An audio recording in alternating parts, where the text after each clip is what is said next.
여러분, 성인병이라고 하면 뭐가 먼저 떠오르시나요? 아마도 많은 분들이 비만을 떠올리실 겁니다.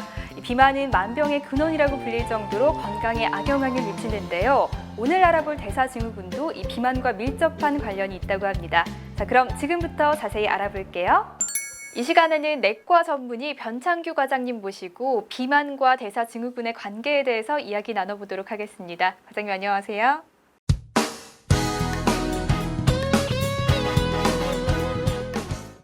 네, 반갑습니다. 성인병이라는 말은 많이들 알고 계시지만 대사증후군은 좀 생소해 하시더라고요. 대사증후군이란 어떤 질환인가요? 예, 대사증후군이라 하면 아직 많은 분들이 정확히 어떤 질환인지 모르는 경우가 많은 것 같습니다. 예, 대사란 인간이 몸 밖으로부터 섭취한 영양물질을 몸 안에서 분해 또는 합성하여 생명활동에 필요한 물질이나 에너지로 만들고 그 과정에서 생기는 모든 노폐물을 몸 밖으로 내보내는 과정을 말합니다. 네. 따라서 우리 신체의 대사활동에 장애를 받는 상태를 대사증후군이라고 합니다. 그럼 원인이 무엇인가요? 예, 대사증후군의 원인은 현재 명확하게 답약해진 건 아닙니다. 네. 하지만 지금까지 연구에 의하면 인슐린에 대한 우리 몸의 저항성 때문에 대사증후군이 생기는 것으로 일반적으로 추정되고 있습니다. 인슐린은 우리 몸에서 정상적으로 존재하는 물질입니다. 네. 혈당이 높을 때는 혈당을 떨어뜨리는 기능을 하는 호르몬으로서 췌장에서 만듭니다. 우리가 음식을 먹으면 장에서 소화되어 최종적으로 몸속에서 포도당으로 남게 됩니다. 우리 몸의 세포들이 포도당을 에너지로 사용하기 위해 장을 둘러싸고 있는 혈관에서 포도당을 흡수를 합니다. 이 포도당이 우리 몸의 신진대사에 사용되기 위해서는 근육세포나 지방세포 안으로 들어가야 합니다. 포도당이 세포 안으로 들어갈 수 있게 문을 열어주는 것이 바로 인슐린입니다. 하지만 우리 몸의 세포들이 인슐린에 대해서 저항성을 가지게 되면 세포의 문이 열리지 않거나 적게 열립니다. 그렇게 되면 세포는 포도당이 부족하여 정상적으로 대사를 할 수 없게 되고 혈관에 포도당이 너무 많아 여러 가지 부작용을 일으킵니다. 그래서 대사증후군이 발병하게 되는 것입니다. 그 밖에 과음, 과식, 운동 부족, 복부 비만, 스트레스, 유전적인 요인 등이 복합적으로 대사증후군의 발생에 관여하는 것으로 알려져 있습니다. 네, 그러니까 우리 몸의 인슐린 저항성 문제와 여러 가지 생활 습관에서 비롯된 문제들로 인해서 발생하는 걸로 추정한다는 말씀이신데요. 그럼 증상과 진단은 어떻게 하시나요? 예, 대사증후군이 위험한 질환이라는 이유가 바로 뚜렷한 증상이 나타나지 않기 때문입니다. 예, 통상 복부 비만이 함께 있지만 이것 말고는 연관된 합병증이 발병하기 전에는 뚜렷한 증상이 없습니다. 따라서 조기 진단과 조기 치료가 매우 중요한 질병이라는 것입니다. 네. 세계적으로 의학 관련 기관마다 조금씩 다른 대사증후군을 진단할 수 있는 기준을 발표했는데 한국은 미국 국립 콜레스테롤 교육 프로그램의 진단 기준을 한국인의 체형에 맞춰 사용하고 있습니다. 이 5가지의 기준 중에 3가지 이상 해당이 되면 대사증후군으로 진단할 수 있습니다. 네. 첫째, 허리둘레가 남성 90cm, 여성 85cm 이상. 둘째, 중성지방 수치가 150 이상 또는 약물 치료를 받을 경우. 셋째, HDL 콜레스테롤 남성 40, 여성 50 미만 또는 약물 치료를 받을 경우. 넷째, 수축기혈압 130, 이완기혈압 85 이상 또는 약물 치료를 받을 경우. 다섯째, 공복혈당 100 이상 또는 약물 치료를 받을 경우가 되겠습니다. 네, 대사증후군은 뚜렷한 증상이 없기 때문에 더 주의를 기울이고 관심을 가져야 할 것 같습니다. 이외에도 우리가 관심을 가져야 할 이유가 있을까요? 예, 더 중요한 이유가 있습니다. 어떤 게 있을까요? 예, 대사증후군을 방치하면 다양한 합병증으로 발전할 위험성이 있기 때문입니다. 네. 대표적인 합병증으로는 고혈압, 당뇨, 이상지질혈증, 동맥경화로 인한 뇌출혈, 뇌경색, 협심증, 심근경색 등의 심뇌혈관 질환, 지방간, 폐쇄성 수면무호흡증, 통풍 등이 있을 수 있습니다. 네. 그 외에 복부 비만으로 인한 관절통, 관절염도 흔한 합병증이 되겠습니다. 와, 정말 다양한 합병증을 유발할 수가 있네요. 이렇게 합병증으로 이어지기 전에 잘 치료해야겠다는 생각이 드는데 이 치료는 어떻게 할 수 있을까요? 예, 대사증후군의 치료는 크게 2가지 방향으로 볼 수 있습니다. 네. 첫째는 인슐린 저항성 문제의 원인 치료를 위한 생활습관 개선입니다. 두 번째는 대사증후군의 구성요소인 고혈압, 이상희질혈증, 고혈당 등에 대한 각각의 질환에 맞는 약물 치료입니다. 단 적절한 식이요법 및 운동이 필수입니다. 첫 번째, 생활습관 개선 치료는 식사와 영양을 개선하는 것과 운동요법을 시행하는 것입니다. 식사와 영양 개선의 포인트는 바로 체중 관리입니다. 특히 복부 비만의 관리가 중요합니다. 체중의 감소는 인슐린의 저항성을 개선시키기 때문입니다. 그리고 본인의 생활 습관에서 문제점을 파악하여 고쳐야 합니다. 예를 들자면 금주, 금연을 하고 불규칙한 식사 또는 폭식을 하지 않는 것 등을 말합니다. 다음으로 운동은 체중 감소와 복부 비만의 감소에도 도움이 되며 인슐린 저항성의 개선에 매우 중요합니다. 운동하지 않는 사람이 규칙적으로 운동하는 사람에 비해 제2형 당뇨병과 심장병의 발생률이 30에서 55% 정도 이상 더 증가한다고 보고 있습니다. 그리고 운동은 한 번만 하더라도 인슐린 저항성을 개선시키는 효과가 있습니다. 따라서 지속적으로 운동을 하는 경우 인슐린의 이용률이 높아지고 저항성이 개선됩니다. 네, 생활습관 개선 치료와 약물 치료가 큰 방향이라고 하셨는데요. 약물 치료를 할 경우에 유의사항이 있을까요? 예, 무엇보다 중요한 것은 검증되지 않은 약물이나 민간요법 등을 시도하다가 치료 시기를 놓치거나 부작용, 합병증으로 병을 더 악화시키지 않도록 하는 것입니다. 본인이 대사증후군이 의심될 때에는 내과 전문의의 상담을 통해 환자 본인의 상태에 맞는 치료 방법을 따르는 것이 중요합니다. 대사증후군 진단받은 환자들 중 간혹 평생 동안 약물 치료를 받아야 되는지부터 걱정을 앞서는 경우를 보게 됩니다. 하지만 미리 앞서서 너무 걱정하실 필요는 없습니다. 전문의와 상담을 해서 적절한 약물 치료가 필요하다고 판단되면 일단 약물 치료를 시작하고 생활습관 교정 등으로 대사증후군이 호전되면 약을 서서히 줄여나가게 됩니다. 네, 과장님, 한국인들에게 가장 흔한 질환이라고 알려진 당뇨병, 이게 어떤 질환인가요? 예, 당뇨병이란 췌장에서 분비되는 인슐린이 절대적으로 부족하거나 인슐린 저항성을 가지게 되는 상태를 말합니다. 예, 인슐린은 우리 몸에서 포당이 세포 안으로 들어갈 수 있게 해주는 문을 열어주는 역할을 합니다. 인슐린이 없거나 또는 있다 하더라도 인슐린 저항성이 있어서 혈당이 올라가고 포당이 배출될 곳이 없어서 소변으로까지 나오게 된다고 해서 당뇨라는 말이 나왔다고 합니다. 하지만 당뇨는 소변이 아닌 혈액 검사로 진단을 합니다.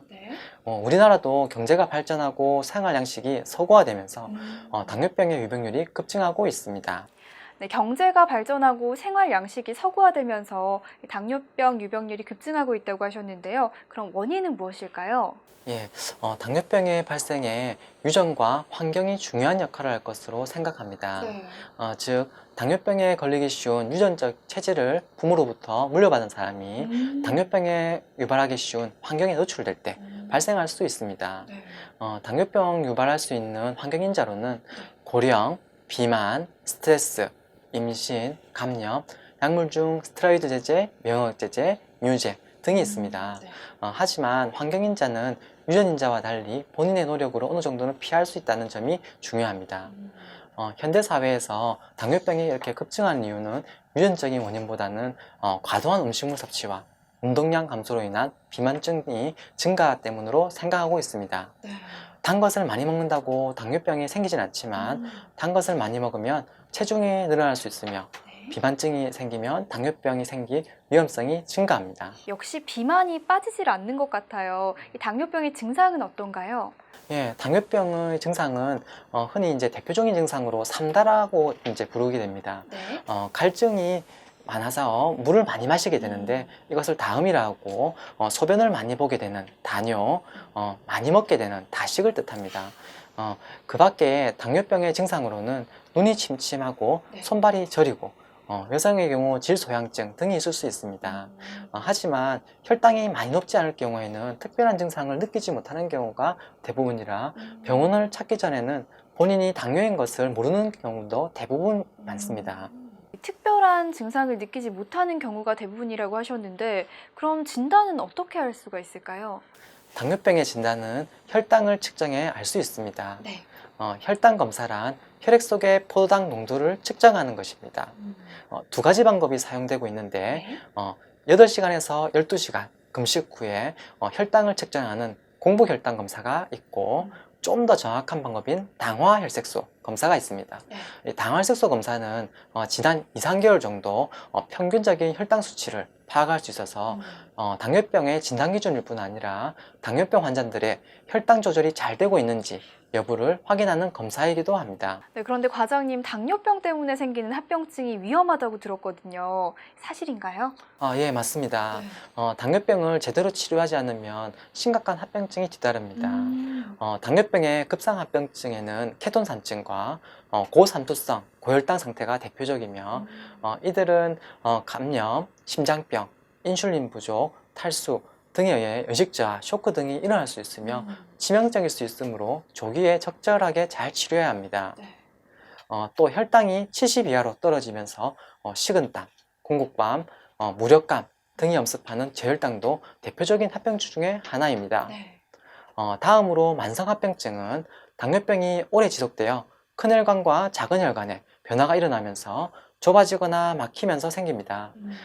큰 혈관의 합병증을 흔히 동맥경화증이라고 부르는데 심장, 뇌, 하지에 혈액을 공급하는 혈관에 흔히 생깁니다. 작은 혈관 합병증은 주로 눈의 망막, 신장, 신경에 문제를 일으켜서 시력 상실, 만성 신부전, 상하지 감각저하 및 통증을 유발할 수 있습니다. 특히 눈의 합병증으로는 잘 나타나는 당뇨병성 망막증은 유병률이 높으므로 당뇨병을 진단받은 분들은 눈에 증상이 없더라도 1년에 한 번 정도는 안과를 방문하여 망막 질환 여부를 검사해 보는 것이 중요합니다. 네. 당뇨병 있으신 분들은 안과도 자주 방문을 해 주셔야 될 것 같아요. 당뇨병의 치료는 어떻게 할 수 있나요? 예, 당뇨병 치료에는 식이요법, 운동요법, 약물치료 등이 있습니다. 경도의 당뇨병은 식사요법과 운동요법만으로 효과적으로 치료할 수 있습니다. 네. 하지만 다음 단열 등의 증상이 있는 경우에는 대부분 약물치료가 필요하고 고혈당 상태에서 갑작스럽게 식사요법을 하는 경우나 운동을 하는 것은 위험할 수 있습니다. 따라서 일단 전문의와 상담 후 적절한 치료 전략을 세우고 서서히 혈당을 떨어뜨려야 합니다. 네. 당뇨병의 치료의 목적은 혈당을 정상으로 유지하고 고혈당으로 인한 합병증을 방지하고 당뇨가 있더라도 건강하게 살 수 있도록 하는 데 있습니다. 네. 이렇게 설명을 들어보니까 당뇨병은 정말 예방과 관리가 중요한 질병인 것 같습니다. 시청자 여러분들께 예방을 위해서 도움이 될 만한 방법을 좀 소개를 해주시죠. 당뇨병을 예방하기 위해서는 네. 일단 당뇨를 유발할 수 있는 환경인자인 비만, 자식생활, 고지방 식사, 네. 스트레스, 음주 등을 자제하는 것이 좋겠습니다. 특히 가족 중에 당뇨 환자가 계시는 경우에는 위험도가 높으므로 좀 더 조심해야겠습니다. 또한 무증상의 당뇨병을 조기 진단하기 위해서는 지금 말씀드리는 부분에 해당하는 분들은 매년 혈당 검사를 받을 것을 권장하고 있습니다. 네. 만 45세 이상의 모든 성인, 나이와 상관없이 본인이 과체중 또는 비만이면서 직계 가족 중 당뇨병 환자가 있거나 고혈압으로 진단 또는 약물 치료 중인 경우, 또 이상지질증 진단받은 경우, 과거 내당능 장애, 공복혈당 장애, 임신성 당뇨병으로 진단받은 경우, 네. 심내혈관 질환 경험자, 평소 운동하지 않는 사람은 매년 혈당 검사를 받아보는 것이 좋겠습니다. 네. 네, 과장님, 다음으로 알아볼 대사증후군의 합병증이 심내혈관 질환입니다. 어떤 질환인지 설명을 좀 부탁드릴게요. 예, 심내혈관 질환은 심근경색 혁신증 같은 허혈성 심질환, 그리고 심부전증 등의 심장질환과 뇌출혈 뇌경색과 같은 뇌졸중 등의 뇌혈관 질환, 그리고 고혈압, 당뇨병, 고지혈증, 동맥경화증 등 선행하는 질환을 통틀어 말하는 것입니다. 네. 심내혈관 질환은 암을 제외하고는 우리나라 사망 원인 1위를 차지하고 있습니다. 네. 2016년 사망 통계 발표에 의하면 암, 심장질환, 뇌혈관 질환 순서대로 나타났는데 단일 질환으로는 심장질환의 사망률이 가장 높다고 할 수 있습니다. 네, 비교적 치료가 어렵지 않은 대사증후군과 이렇게 사망률이 높은 심내혈관 질환, 이렇게 둘 사이는 떼놓고 말할 수는 없을 것 같아요. 앞서 말씀드린 대로 대사증후군의 합병증으로 나타날 수 있는 질환입니다. 네. 대사증후군은 심내혈관 질환처럼 그 자체가 큰 병은 아니지만 언제든 여러 합병증을 발생시킬 수 있는 시한폭탄이라고 보시면 되겠습니다. 따라서 미리 준비하고 치료하는 자세가 중요합니다. 국가검진에서 간 수치가 높다거나 혈압이 경계성이라는 이야기를 들었다거나 네. 콜레스테롤이 약간 높다, 체중 조절 식이요법이 필요하다, 이런 얘기를 들었다면 네. 혹시라도 대사증후군 아닐까 라고 진지하게 생각해 보시고 내과 전문의와 상담해 보시기 바랍니다. 네, 다음으로 알아볼 합병증이 지방간인데요. 많은 분들이 나도 혹시 지방간이 아닐까 걱정을 하셨을 것 같아요. 어떤 질환인지 소개 부탁드리겠습니다. 말 그대로 간에 지방이 있는 상태를 말하는데요. 네. 정상적인 간에도 지방은 존재합니다. 하지만 지방간은 간의 무게의 5에서 10% 이상이 지방으로 되어 있을 때를 말합니다. 네. 지방간 하면 제일 먼저 알코올을 떠올리실 텐데요. 네. 술을 전혀 드시지 않는 분도 지방간이 생길 수 있습니다. 비만, 당뇨병, 고지혈증 등도 다수 지방간이 발생한다고 합니다. 드물지만 피임약 등의 여성 호르몬, 스테로이드 성분의 약, 심한 다이어트, 수술 후 등에 나타나는 심한 스트레스로 인해서 지방간이 나오는 경우도 있습니다. 많은 분들이 간을 침묵의 장기라고 하시더라고요. 이렇게 조용하게 초기에 증상이 없다는 뜻인가요? 예, 그렇습니다. 지방간 자체는 대부분 증상이 없어서 건강검진을 해야 알 수 있는 경우가 많습니다. 드물게 오른쪽 상복부에 불편감이나 네. 둔한 통증, 피로감, 무기력감, 허약, 식욕부진 등의 증상이 있을 수는 있습니다. 진단은 간이 나빠질 수 있는 다른 원인이 없는지 확인하기 위해 혈액 검사를 통해 간 기능 검사를 하고 초음파 검사를 시행합니다. 네. CT나 MRI 검사가 필요할 수도 있는데 간혹 확진이 되지 않는 경우에 드물게 조직 검사를 시행하기도 합니다. 네. 지방간은 간 경화나 간암으로 진행하는 경우가 있을 수 있으므로 주기적인 검진이 필요합니다. 계속 음주를 하거나 비만이 심해지면 더 빨리 진행할 수 있으니 주의해야 합니다. 네. 지방간의 치료는 의사의 처방보다는 환자가 일상생활에서 생활 습관을 개선하고 지켜야 할 사항이 많다고 할 수 있습니다. 내과 전문의와 상담을 통해 환자 본인에게 필요한 식습관 및 생활 습관을 지도받으시기 바랍니다. 네, 다음은 대사증후군의 합병증인 호르몬 장애에 대해서 알아볼 텐데요. 설명을 좀 해주시겠습니까? 예, 대사증후군의 중요한 합병증으로 호르몬 장애를 꼽을 수 있습니다. 네. 특히 복부 비만이 심한 분들에게 많이 나타나는데요. 우리 몸에서 지방이 지나치게 많아지면 지방세포들이 호르몬 대사에 관여하여 남성에게 여성 호르몬을 자극시키고 여성에게 남성 호르몬을 자극시키게 됩니다. 네. 그래서 비만 남성들에게 여성형 휴방이 나타나는 경우, 반대로 여성에게서 다리와 얼굴에 털이 많이 나는 다모증, 심한 여드름, 불규칙한 생리주기, 무결경, 무배란, 불임 등이 나타나게 됩니다. 네, 지금까지 당뇨병, 심내혈관 질환, 호르몬 장애, 지방간에 대해서 알려드렸는데요. 이외의 대사증후군의 합병증 어떤 걸 좀 유의해야 할까요? 앞서 얘기드린 심내혈관 질환의 선행질환인 고지혈증, 고혈압도 있고 통풍, 비만 등이 있습니다. 네.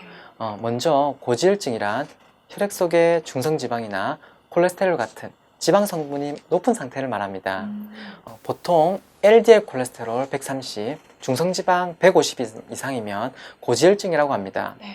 치료는 나이, 고혈압, 당뇨, 혈관질환 여부에 따라 약물 투여 시점과 치료폭가 환자마다 달라지게 되기 때문에 일률적으로 진단이나 치료 기준을 적용하기는 곤란합니다. 고지혈증은 대부분 증상이 없습니다. 증상이 없다고 해서 장기간 방치하게 되면 동맥경화가 진행하여 앞서 말씀드린 심뇌혈관 질환이나 췌장염 등의 합병증이 발생할 수 있습니다.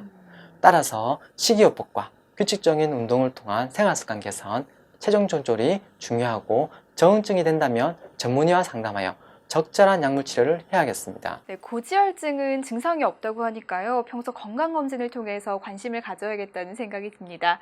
그런데 고혈압은 이 대사증후군과 관련이 있는 건가요?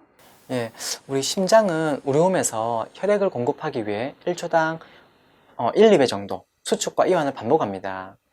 이러한 심장의 펌프 작용이 혈관벽에 가해지는 힘이 바로 혈압입니다. 이러한 혈압이 여러 가지 이유로 높아진 상태가 고혈압인데요. 원인은 크게 특발성과 2차성으로 나눠볼 수 있습니다. 네. 나이와 가족력 때문에 특별한 이유 없이 생기는 특발성 고혈압이 있고 네. 반면에 부신질환, 콩팥질환, 혈관질환, 임신 등으로 원인으로 나타나는 2차성 고혈압도 있습니다. 3, 40대의 비교적 젊은 분이 갑자기 고혈압이 발견되었다면 한 번쯤은 혈액검사와 CT검사 등을 통해 네. 다른 원인이 있는 건 아닌지 검사해 보는 것이 중요합니다. 만일 원인이 있다면 수술이나 시술을 통해 원인을 제거하면 완치 가능합니다.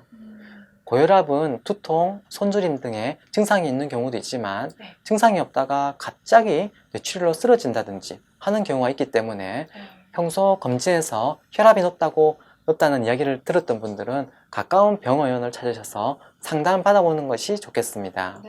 현재는 혈압 치료약이 과거에 비해 많이 발전되어 약물 치료로 대부분 조절이 가능합니다. 다음으로는 비만과 대사증후군의 관계에 대한 설명 부탁드릴게요. 예, 비만이란 몸속에서 지방 조직이 필요 이상으로 과다한 상태로 말하는데요. 동양인 기준으로는 남자는 체지방이 체중의 25% 이상일 때, 여자는 체지방이 체중의 30% 이상일 때 비만이라고 합니다. 대사증후군의 여러 증상 중에 하나가 비만, 특히 복부 비만이 동시에 나타나는 것입니다. 복부 비만은 허리둘레가 남성 90cm 이상, 여성 85cm 이상인 경우를 말합니다. 비만이 위험한 이유는 다른 질환들의 발생 위험을 증가시킨다는 것인데요. 예를 들면 당뇨병, 심장마비, 뇌졸중, 고지혈증, 성기능장애, 관절염, 기타 여러 암질환의 발생에 영향을 미칩니다. 네, 겉으로 볼 때는 티가 잘 안 나는데 의외로 비만 때문에 고생하시는 분들이 많고 고민하시는 분들도 많더라고요. 다이어트 약을 복용해야 한다는 분들도 있고 운동을 해야 한다는 분들도 있는데 어떤 게 좋을까요? 무조건 외적으로 보이는 체중을 줄이는 것에 중점을 두고 식사량을 갑자기 줄이거나 체중을 급격하게 줄이는 것보다는 적절한 식사와 운동을 통해 서서히 체중을 조절해 나가는 것이 중요합니다. 하지만 꾸준한 생활습관 교정에도 살이 빠지지 않거나 직장 생활 등 여건상 어려움으로 따로 시간이 내기 어렵다면 비만 치료를 고민해 볼 수 있는데요. 다양한 검사를 통해 환자의 건강 상태를 확인하고 그에 따라 적절한 약물 치료를 하고 주기적으로 검사와 관리를 해야 안정적으로 체중 감량 목표를 달성할 수 있습니다. 네, 마지막으로 시청자 여러분들께 당부의 말씀 부탁드릴게요. 오늘 이제 여러 가지 말씀을 드렸는데 비만을 포함하여 오늘 알려드린 대사증후군과 관련된 합병증을 예방하기 위해서는 기본적인 수칙은 평소에 적절한 체중을 유지하는 것입니다. 한 번에 과도한 체중을 뺀다는 욕심을 내기보다는 약물 처방과 함께 일상생활에서 식습관을 개선해 나가고 운동을 병행해 나가면서 서서히 체중을 조절하는 것이 중요합니다. 고열량 음식과 지방 섭취량을 줄이고 야채와 채소 등의 채식 위주의 식단을 누리고 걷기나 자전거 타기, 수영 등의 대근육을 사용하는 저강도 혹은 중강도의 유산소 운동 하는 것이 도움이 되겠습니다. 무엇보다 비만은 그 자체의 문제도 중요하지만 대사증후군의 예방과 건강을 위해서라도 꾸준하게 체중을 조절해 나가는 것이 좋겠습니다. 네, 당부의 말씀까지 잘 들었습니다. 지금까지 내과 전문의에게 대사증후군과 합병증에 대한 이야기 들어봤습니다. 과장님 좋은 말씀 감사합니다. 뚜렷한 증상이 없는 대사증후군, 간단한 혈액검사 하나만으로도 내가 대사증후군인지 아닌지 알 수 있다고 하니까요. 조기검진과 치료 꼭 받아보시길 바랍니다. 오늘 저희가 준비한 내용은 여기까지고요. 다음 시간에 더욱더 알찬 의료 정보 가지고 찾아뵙도록 하겠습니다. 시청자 여러분, 안녕히 계세요.